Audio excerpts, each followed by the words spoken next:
Listen, if you're looking for a story that vibrates with the kind of beauty that actually hurts, Maggie O'Farrell is about to hand you a masterpiece.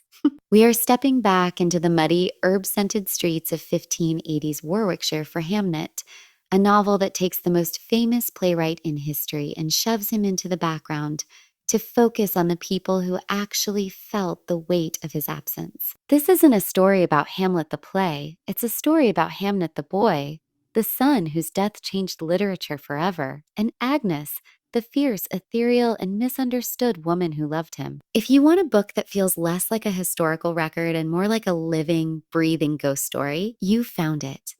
The energy here is pure, visceral emotion. O'Farrell doesn't just write scenes. She paints them with sensory details so sharp you can smell the drying lavender and feel the fever heat on a child's skin.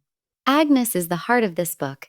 Woman with a connection to the natural world that borders on the supernatural, seen as a witch by some and a healer by others. Her relationship with her husband, the Latin tutor whose name is never actually spoken, is a slow burn connection that feels both timeless and fragile. When the Black Plague hitches a ride on a flea and makes its way to their door, the narrative shifts into a heart-pounding race against time and fate.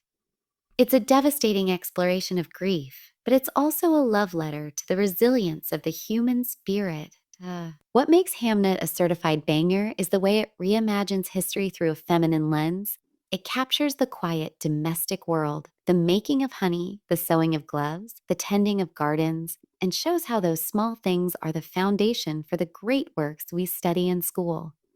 The prose is lyrical, almost hypnotic, pulling you into a world where the boundary between the living and the dead is as thin as a veil. By the time you reach the final pages at the Globe Theater, you'll be in tears, finally understanding the true cost of a masterpiece. If you want a story that's smart, hauntingly beautiful, and deeply human, Hamnet is the only thing you should be listening to today.